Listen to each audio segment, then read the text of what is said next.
जय श्री कृष्ण। नमस्कार मित्रों, आप सभी का आपके अपने अध्ययन चैनल स्टडी विद रमसो में हार्दिक स्वागत है। पिछले अध्याय में हमने शब्दरूप भाग 2 पढ़ा और इस अध्याय में हम पढ़ने वाले हैं शब्दरूप भाग 3, जिसमें हमने संज्ञा शब्दरूप के पुल्लिंग का अकारांत बालक, इकारांत हरि और उकारांत भानु को विस्तार से पढ़ा। आज हम पढ़ने वाले हैं ऋकारांत, ओकारांत, नकारांत और तकारांत, पितृ, गौ, राजन और भगवत। इनको आज हम विस्तृत रूप से देखेंगे और समझेंगे। तो आइए शुरू करते हैं आज का अपना अध्याय, शब्दरूप भाग 3।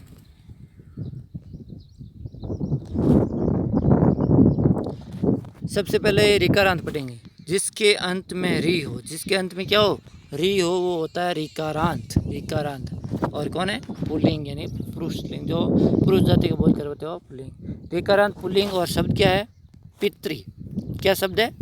पितृ यानी पितृ का मतलब होता है पिता, पिता शब्द। अब हमें पिताजी को से बात करनी है तो उसमें ये शब्द बहुत महत्वपूर्ण है। जैसे पिता ने, पिता को, पिता से, पिता के लिए, पिता का, पिता से, पिता काके की, पिता में, पिता पर, पिता ही, यानी कि इसे हमें अच्छी तरह से याद कर लेना।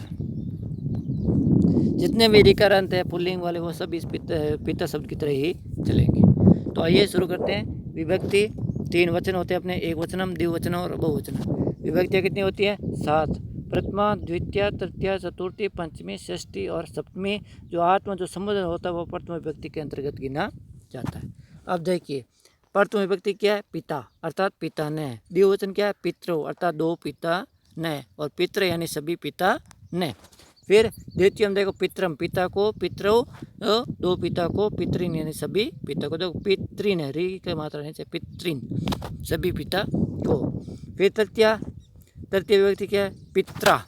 क्या है?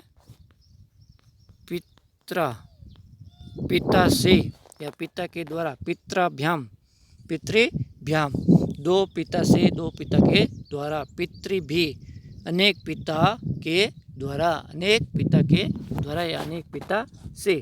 देखो चतुर्थी विभक्ति। चतुर्थी विभक्ति क्या है? एक वचन पितृ। पितृ का अर्थ क्या हो जाएगा? पिता के लिए, पिता के लिए। क्या हो जाएगा इसका अर्थ? पिता के लिए। पितृभ्याम 2 पिता के लिए, पितृभ्य अनेक पिता के लिए। पंचमी विभक्ति क्या है? पितु। पितु पंचमी विभक्ति है। पंचमी विभक्ति का कारक चिन्ह होता है से अलग, यानी पिता से। पितु का अर्थ क्या हो जाएगा? पिता से। पितृभ्याम 2 पिता से, पितृभ्य अनेक पिता से, अनेक पिता से। फिर है षष्ठी, पितु। षष्ठी का कारक चिन्ह होता है काके की, रारे री नाने नी, तो इसमें काके की लगेगा। पितु यानी कि पिता का, पिता की, पिता के। पित्रो यानी 2 पिता का, 2 पिता के, 2 पिता की। पितृनि नाम, देखो इसमें ध्यान रखना, पितृनि नाम अनेक पिता के। अनेक पिताओं का भी कह सकते हैं हम, पिता ही होगा मुख्यतः, पिता का। फिर देखो सप्तमी, पितृ पिता में, पिता पर, पिता पे। पितृ 2 पिता में, 2 पिता पर, 2 पिता पर। पितृसु सप्तमी बहुवचन बताते तो मैं आपको पी त्रि और सु, मैंने आपको बताया था इस सु का ध्यान रखना है। पुल्लिंग में जितने भी शब्द है सु ही लगेगा, और जो षष्ठी है उसमें अणामी ही लगेगा। चतुर्थी पंचमी बहुवचन है वो भी ही लगेगा, और ये भी ज़्यादातर भी काम आता है। और इन चीज़ों का हमें ध्यान रखना। और द्विवचन में तृतीय से लेकर पंचमी तक व्याम होगा, कोई भी शब्द रूप हो, बस ये चीज़ हमें ध्यान रखनी है। और प्रथम और द्वितीय हमेशा एक जैसी होती है, द्विवचन वाली बता रहा हूँ मैं। षष्ठी और सप्तमी हमेशा एक जैसी होती है ज़्यादातर। अब देखो मैंने आपको साथ साथ में बता दिए, पिता ने, पिता को, पिता सभी पिता को, पिता से, पिता का, पिता प्रेम, पिता द्वारा, पिता के लिए। अन्य ऋकारांत पुल्लिंग शब्द जैसे भ्रातृ, जामृत, जामात्री का मतलब होता है जामात, धात्री, विधात्री, कद्रिश, दादरी, मतलब ये जो शब्द है सभी इन पिताओं की तरह ही चलेंगे। अब हम पढ़ते हैं ओकारांत पुल्लिंग गो, गाय अथवा बैल शब्द। इसमें क्या है देखो, विभक्ति एक वचनम, द्विवचनम और बहुवचन। प्रथम विभक्ति द्वितीय, तृतीय, चतुर्थी, पंचमी, षष्ठी, सप्तमी और संबोधन प्रथम विभक्ति के अंदर गिना जाता है। अब देखिए गौ, गौ, गावः। अर्थात एक बैल ने या एक गाय ने, गावो दो गाय ने या दो बैलों ने या गायों ने, गावा सभी गायों ने या अनेक गायों ने, ठीक है, या अनेक बैलों ने। फिर गामा क्या है, गामा गावो गहा, एक गाय को, दो गायों को, सभी गायों को, एक बैल को, दो बैलों को, सभी बैलों को। फिर क्या है, गवा, क्या है, गवा, ये देखो गा, एक गवा, क्या है, आपको लिख देता हूँ, यहाँ पे थोड़ा साफ नहीं दिख रहा है। तृतीया एक वचन है गवा, द्विवचन है गेभ्याम, बहुवचन है गेभी। बहुवचन क्या है, गे भी, गेभी। तो इसका अर्थ हो जाएगा गवा का मतलब गाय से, गेवा भी हम दो गायों से, गेवे भी यानी सभी गायों से द्वारा लगा सकते हैं हम। चतुर्थी है, चतुर्थी हमारा एक वचन है गवे, गवे का अर्थ हो जाएगा गाय के लिए। द्विवचन है गोभ्याम, दो गायों के लिए, गोभ्य यानी सभी गायों के लिए, गोभ्य है यहाँ पे, गोभ्य, ठीक है। और पंचमी गोहो, गोहो यानी कि एक गाय से, गोभ्याम दो गायों से, और गोभ्य, गोभ्य देखो यहाँ पे गोभ्य है, गोभ्य, गोभ्य सभी गायों से। षष्ठी है गो, देखो पंचमी और षष्ठी एक जैसी होती है हमेशा। गो, गो यानी गाय का, गाय की, गाय के, बैल का, बैल का, बैल की, यानी कि गयो। देखो षष्ठी द्विवचन और सप्तमी द्विवचन एक जैसी होती है, पंचमी एक वचन और षष्ठी एक वचन एक जैसी होती है। गयो, गयो, ये क्या है, गयो, गयो। तो षष्ठी एक द्विवचन है गयो, यानी कि दो गायों का। और देखो यहाँ पे गवाम, क्या ये, गवाम, गवाम में बता देता हूँ मैं आपको, गवाम में, गवाम यानी कि अनेक गायों का, अनेक गायों के, अनेक बैलों का, अनेक बैलों के। सप्तमी है देखो गवी, गवी है क्या, देखो बता देता हूँ आपको, गवी, गवी का अर्थ क्या है, गाय में, गाय पे, गाय पर, या बैल में, बैल के बैल पर। गवी, गवो, गवो और गोसु, ये क्या, गोसु, इस चीज़ ध्यान रखना। मैंने आपको बताया था पुल्लिंग में ज़्यादातर ये सु ही लगता है, बहुवचन में।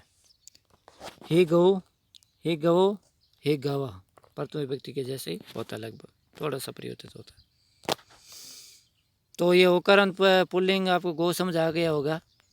वापस एक बात है तो बता देता हूँ मैं, गौ गाय ने, बैल ने, गा में गौ को, और गाय सभी गायों को, गवा गाय से, गाय के द्वारा, गवे गाय के लिए, गो गाय के से, गाय का, गाय गवी, गाय में, गाय पर, गोभी सभी गायों द्वारा, और गवाम सभी गायों का। मतलब मैंने संग्रह किया, बाकी सबका बता चुका हूँ मैं, परंतु अलग से मैंने और भी लिखे, गौसु सभी गायों में, गायों पर, हे गावो, हे दो गायों, गायों में।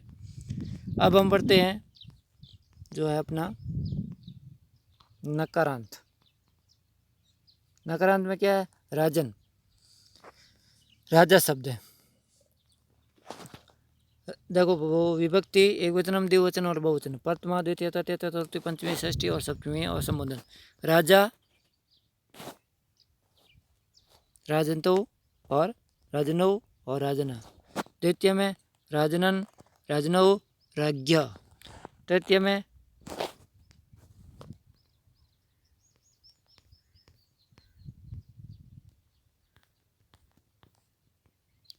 देखो राज्ञ, राज्ञभ्याम, राजा भी। चतुर्थी में राज्ञे, राजाभ्याम, राजाभ्य। पंचमी में राज्ञे, राजाभ्याम, राज्ञभ्य। और षष्ठी में राज्ञ, राज्ञहो, राज्ञाम। सप्तमी में राज्ञी, राजानी, राज्ञहो, राज्ञसु। इसे ज्य भी बोलते, वैसे शुद्ध उच्चारण जो ज्ञ होता है ना, इसे शुद्ध उच्चारण ज्य होता है, ज्य। सप्तमी विभक्ति में देखो राज्य ही, राजनी, राज्य हो, राज्यसु। संबोधन में हे राजन, हे राजनो, हे राजन। अब देखते हैं हम तकारांत, भगवत शब्द, इनको मैंने लिख दिया है यहाँ पे। देखो एक वचनम, द्विवचन और बहुवचन आ जाएगा, इधर एक से लेकर सप्तमी, प्रथमा, द्वितीय, तृतीय, चतुर्थी, पंचमी, षष्ठी और संबोधन आ जाएगा। अब देखो प्रथमा है भगवान, एक भगवान ने, यह मतलब सामान्य हो जाएगा भगवान ने, भगवंतो दो भगवान ने, भगवंता सभी भगवान ने, भगवंतम एक भगवान को, भगवंतो दो भगवान को, भगवतः सभी भगवान को, फिर भगवता एक भगवान से या द्वारा, भगवदाभ्याम एक दो भगवान से या द्वारा, भगवदा भी, देखो यहाँ पे भी तो ज़्यादातर आता ही आता है इस चीज़ के अंदर, भगवदा भी सभी भगवान से या द्वारा। फिर है भगवते भगवान के लिए, भगवदाभ्याम दो भगवान के लिए, भगवदाभ्याम सभी भगवान के लिए।